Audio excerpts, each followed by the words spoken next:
Hi everyone, welcome to my YouTube channel my study AQ. आज हम लोग information technology lecture number 2 में देखने वाले हैं अप्लाइंग एडिटिंग फीचर्स। ठीक है, तो किसी भी टेक्स्ट के ऊपर अगर हमको एडिटिंग फीचर अप्लाई करना है तो हम लोग क्या क्या चीजें परफॉर्म कर सकते हैं। First we have to use edit text, perform undo and redo, moving and copy text, copy paste, selection of the text, selection mode criteria and non-consecutive text item, selection of horizontal and verticals, find and replace, jumping to the page numbers, non-printing characters, checking spelling and grammar, using synonyms and phrases. So this is the some feature we have to use in applying editing features. So let's start. तो सबसे पहले हम लोग को editing features का मतलब क्या है। सपोज दैट हमने यहाँ पे कोई अगर टेक्स्ट लिखा हुआ तो इस टेक्स्ट के कंटेंट को we have to modify and edit accordingly. ठीक है, जैसे अगर हमने यहाँ पे लिखा है स्पेलिंग एंड ग्रामर, ठीक है, तो इसको अगर हम मॉडिफाई करना चाहें, बदलना चाहें या इसको हम कलर करना चाहें तो हम इजिली उसको कलर कर सकते हैं। ठीक है, तो ये क्या हो गया, हमारा एडिटिंग हो गई, फॉर्मेटिंग हो गई। हमने जब इसको कलर किया तो ये फॉर्मेटिंग हो गई। एडिटिंग का मतलब जैसे यहाँ के स्पेलिंग लिखा हुआ है तो स्पेलिंग को हम हटा करके और कोई दूसरा वर्ड अगर हम लिख दें तो ये हमारा एडिटिंग हो गया। अब यहाँ पे ऑप्शन है अनडू एंड रीडू। अनडू का मतलब क्या होता है, यहाँ पे अगर हम अनडू करेंगे तो एक स्टेप पीछे चला गया, 2 स्टेप पीछे चला गया, 3 स्टेप पीछे चला गया, यानी हमने क्या किया, पीछे की तरफ हम चले गए। तो पीछे की तरफ हमारा जो डॉक्यूमेंट जो था टेक्स्ट का स्पेलिंग एंड ग्रामर था नॉर्मल, तो हमारा दिख रहा है। रीडू का मतलब होता है इसको वापस जाना, यानी जो हमने फॉर्मेटिंग किया था वो सब कुछ वापस लाना, तो ये हमारा रीडू हो गया। ठीक है, अब ये बोल रहा है कांट रिस्टोर, मतलब कि अब इसके आगे रिस्टोर नहीं कर सकते हैं। ठीक है, अंडू करेंगे तो फिर से वही दोबारा वापस से चले जाएंगे हम लोग। तो ये है अंडू एंड रीडू का फीचर्स। इसका शॉर्टकट कीज भी होते हैं, जैसे अगर आप एडिट मेनू में जाएंगे तो यहाँ पे आपको ऑप्शन दिख जाएगा अंडू एंड रीडू। तो अंडू का शॉर्टकट होता है Ctrl+Z और रीडू का शॉर्टकट होता है Ctrl+Y। ये जो कि इंपॉर्टेंट है, मैक्सिमम एग्जाम में पूछा जाता है आपसे। अब ये जो अंडू एंड रीडू का फीचर है ये आपको कहाँ पे मिलता है। सबसे पहले ये फीचर आपको मिल जाएगा एडिट मेनू में। ठीक है, दूसरा आपको ये फीचर मिल जाएगा आपको standard tool bar. This is the standard tool bar, जहाँ पे आपको ये अंडू और रीडू ऑप्शन आपको मिल जाएगा।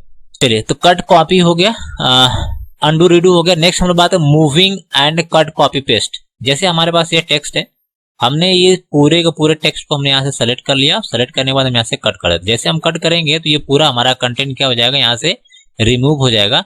अगर इसको हमको किसी भी दूसरे डॉक्यूमेंट पे या दूसरे पेज में पेस्ट करना हो तो हम राइट क्लिक करके पेस्ट कर सकते हैं, तो वो कंटेंट हमको यहाँ पे विजिबल हो जाएगा। ठीक है, तो ये हो गया हमारा कट एंड पेस्ट। अब हम कॉपी पेस्ट करते हैं। सपोज दैट हम ये चाहते हैं कि ये जो लाइन 2 लाइन है इसको हम यहाँ से कॉपी करना चाहते हैं, और कॉपी करने के बाद यहाँ पे हम पेस्ट करना चाहते हैं, तो वो लाइन हमारे यहाँ पे भी है और नीचे भी होगी। ठीक है, इसको हम इरेज कर देते हैं। तो यहाँ पे हमने इरेज कर दिया। जैसे हमने बोला यहाँ पे कि अगर हम कॉपी करते हैं सपोज दैट इसको, और कॉपी करने के जस्ट बाद अगर इसको हम इसके नीचे ला करके अगर हम पेस्ट करें तो क्या होगा, ये कंटेंट यहाँ पे पेस्ट हो जाएगा। This is the copy and paste. ठीक है, तो ये फीचर हम लोगों ने अप्लाई कर लिया। दूसरा फीचर हमारा सिलेक्शन टेक्स्ट। टेक्स्ट का सिलेक्शन हम लोग कितने तरीके से कर सकते हैं। सपोज दैट ये हमारे पास टेक्स्ट है। अब इस टेक्स्ट को अगर सिलेक्ट करना हो तो हम लोग नॉर्मली कर्सर का यूज करके इसे सेलेक्ट कर लेते हैं। लेकिन अगर किसी भी वर्ड को सेलेक्ट करना हो तो वी हैव टू यूज, अगर हम इस वर्ड पे डबल क्लिक करेंगे तो ये हमारा सेलेक्ट हो जाएगा। यहाँ पे अगर हम डबल क्लिक करते हैं, जैसे यहाँ पे पूरी लाइन को सेलेक्ट करना तो you have to click triple click on this side. Triple click करेंगे तो हमारा ये पूरी जो लाइन होगी वो सेलेक्ट हो जाएगी। उसके बाद बहुत सारे सिलेक्शन मोड है। ठीक है, आप horizontal, verticals, extend selection perform कर सकते हैं। तो एक सिलेक्शन क्राइटेरिया, आप जब यहाँ पे एडिट में जाएंगे तो यहाँ पे एक ऑप्शन मिल जाएगा आपको, दिस इज ये सिलेक्शन मोड है। ये स्टैंडर्ड मोड है। अगर इसको हम ब्लॉक सिलेक्शन करेंगे तो क्या होगा, ठीक है, ये पूरा का पूरा ब्लॉक सिलेक्शन करेगा। Block in the sense of कि जैसे हमने यहाँ पे सेलेक्ट किया तो इसका एक पूरा ब्लॉक बन रहा है। यहाँ से ब्लॉक स्टार्ट हुआ और इसके पूरा स्क्वायर के शेप में जो भी हमने सेलेक्ट किया तो पूरा का पूरा ब्लॉक हमारा सेलेक्ट हो गया। अब ये ब्लॉक में ये जो वाई है यानी यू है वो सिलेक्ट नहीं हुआ। मतलब ये हुआ कि यहाँ पे हमारा सिलेक्शन उन्होंने नहीं किया, क्योंकि पूरा का पूरा वो एक्सटेंड है तो पूरा ब्लॉक वाइज सेलेक्ट किया हुआ। ठीक है, ब्लॉक वाइज में आपको सिर्फ और सिर्फ एक ब्लॉक वाइज यानी स्क्वायर शेप के साइड में वो क्या करेगा, टेक्स्ट को सेलेक्ट कर लेगा। लेकिन अगर स्टैंडर्ड सिलेक्शन होगा तो पूरा एग्जैक्टली रो एंड कॉलम के अकॉर्डिंग सेलेक्ट करेगा। Selecting non consecutive text item, ठीक है, ये सेम है। Selecting a vertical block text, vertical block या हॉरिजॉन्टल ब्लॉक में अगर टेक्स्ट को सेलेक्ट करना हो तो वही हमारा ब्लॉक सिलेक्शन है, जो कि हम लोगों ने यहाँ पे अभी देखा है, ठीक है, ब्लॉक सिलेक्शन।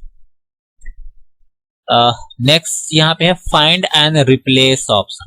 सपोज दैट यहाँ पे हमारे पास टेक्स्ट लिखा हुआ, अब इस टेक्स्ट में अंदर किसी भी स्पेसिफिक वर्ड को फाइंड करना। सपोज दैट हम यहाँ पे फाइंड ऑप्शन है और फाइंड में अगर हम टाइप कर देते हैं एंड, ठीक है, अब यहाँ पे डाउन पे करेगा तो नेक्स्ट आइटम को सर्च करेगा, यानी एंड जहाँ पे लिखा होगा उसको वो हाईलाइट कर देगा, ठीक है। तो ये क्लिक करते रहेंगे तो वो पर्टिकुलर वर्ड को हाईलाइट करेगा जिसको हम फाइंड करना चाहते हैं, ठीक है। इस ऑप्शन को बेसिकली हम यूज करते हैं जब हमारे पास कोई रिजल्ट आता है और उस रिजल्ट में स्पेसिफिक हमको रोल नंबर सर्च करना होता है, क्योंकि वो रोल नंबर क्या होता है, पीडीएफ काफी बड़ी होती है तो रोल नंबर को 500 पेज में 600 पेज में स्पेसिफिक रोल नंबर सर्च करना थोड़ा सा मुश्किल होता है, तो इसीलिए जो है यहाँ पे फाइंड ऑप्शन बनाया गया। सपोज दैट अगर आपको यहाँ पे फाइंड में 1 2 3 4 अगर फाइंड करना हो, ठीक है, तो हम फाइंड पे क्लिक करेंगे तो हमको यहाँ पे बताएगा कि ये वाला वर्ड हमारा यहाँ पे एग्जिस्ट कर रहा है, ठीक है। उसके बाद यहाँ पे एक ऑप्शन है, this is called find and replace. Replace का मतलब क्या है कि हम ये चाहते हैं कि जो 1 2 3 वर्ड लिखा हुआ है इसकी जगह पे हम रिप्लेस कर दें 5 6 7 8 से, तो क्या होगा, इसके प्लेस पे रिप्लेस हो जाएगा। ये देखिए यहाँ पे हमारा था 1 2 3 4 जो कि रिप्लेस हो गया 5 6 7 8 से, ठीक। तो इस तरह से आप रिप्लेस कर सकते हैं किसी भी स्पेसिफिक वर्ड को। नेक्स्ट ऑप्शन है जंप टू अ पेज।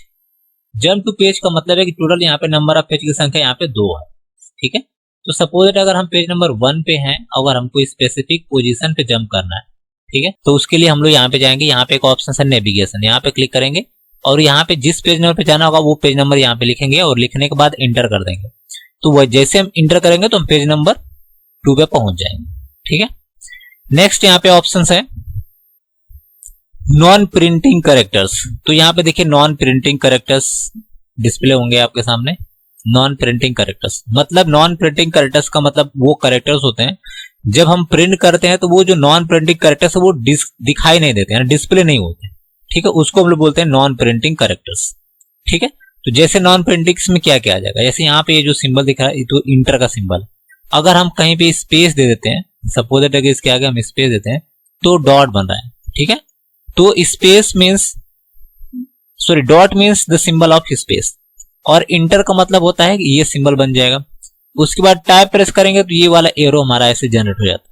तो ये है non printing characters. Next option क्या है, spelling and grammar check. Suppose that अगर यहाँ पे कोई हम वर्ड लिख देते हैं या सेंटेंस लिखते हैं, this is a synonyms, okay, तो यहाँ पे देखिए सिनोनिम्स का जो स्पेलिंग है वो मिस्टेक है। जब यहाँ पे राइट क्लिक करेंगे तो यहाँ पे उससे मिलता जुलता वर्ड आ रहा था, जो सही होगा उस पर क्लिक कर देंगे तो वो सही हो जाएगा, रेड लाइन हट जाएगी, ठीक है। तो यहाँ पे डिफरेंट टाइप्स की मिस्टेक्स होती है, ठीक है। तो मिस्टेक नंबर जो फर्स्ट है स्पेलिंग एंड ग्रामर में, this is called spelling mistake, ठीक है। स्पेलिंग मिस्टेक्स के बाद जो है grammatical mistake, spelling mistake, grammatical mistakes, then conceptual mistake, ठीक है। तो ये बेसिकली 3 टाइप्स की मिस्टेक जो है हम लोग को यहाँ पे दिखाई देती है।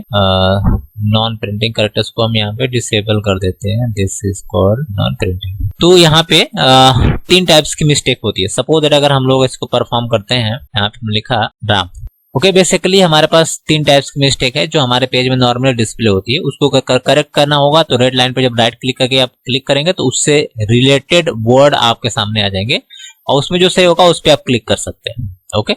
चलिए नेक्स्ट जो ऑप्शन है, this is called using synonyms.